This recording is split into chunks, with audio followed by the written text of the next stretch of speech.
Hello મિત્રો, તો કેમ છો તમે બધા? મજામાં?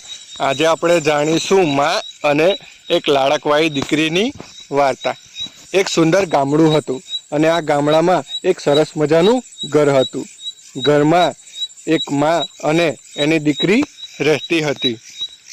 માને દીકરી ખૂબ વહાલી હતી અને દીકરી પણ માને ખૂબ જ પ્રેમ કરતી હતી।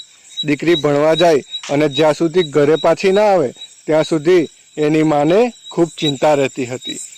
એક દિવસ આ નાની બાળકી ઘરે આવતા બજારમાંથી 2 સફરજન ઘરે લાવે છે અને ઘરે આવીને બંને સફરજન પોતાના હાથમાં પકડીને તેની મા પાસે લઈ જાય છે અને તેની માતાના ચહેરાને આ સફરજન જોઈને માતા સ્મિત ભર્યા લાળ ભર્યા અવાજે નાની બાળકીને કહે છે કે તારી પાસે 2 સફરજન છે તો એક સફરજન મને નહીં આપે? આ બધું સાંભળતાની જોડે જ આ નાની બાળકી ફટાફટ એક સફરજનનું બટકું ભરી લે છે અને બીજા હાથમાં જે સફરજન હતું એનું પણ બટકું ખાઈ લે છે। આ જોઈને તેની માતાના ચહેરા પરથી સ્મિત જાણે એકદમ ગાયબ થઈ ગયું। માતાના વિશ્વાસ જ નહોતો બેસતો કે એની લાડકવાળી દીકરી એની સાથે આવું વર્તન કરશે। માતાને ખૂબ મોટો આઘાત લાગે છે અને આઘાતના કારણે માતા ગુસ્સે થવા જ જાય છે।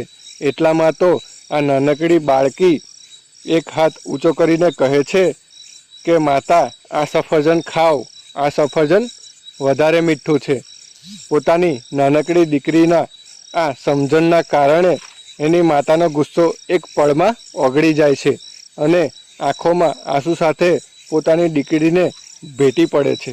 તો મિત્રો, આજે આપણને શીખવા મળ્યું કે આપણે વડીલ હોઈએ કે ગમે એવા અનુભવી, ખૂબ જ જ્ઞાની હોઈએ કે ગમે એટલા હોશિયાર, કોઈના વિશે કોઈ નિર્ણય કે ફેસલો લેતા પહેલાં એકવાર વિચારી જોવાનું। સામેની વ્યક્તિનો ખુલાસો કરવાની, એક વાત રજૂ કરવાની એને તક આપવી જોઈએ। આપણે જોયેલું કે સાંભળેલું વાસ્તવમાં સાચું જ હોય છે એવું જરૂરી નથી હોતું મિત્રો। જો તમને મારા વિડીયો ગમતા હોય તો મારા વિડીયોને લાઈક કરજો અને મારી ચેનલને સબસ્ક્રાઈબ કરજો। આભાર।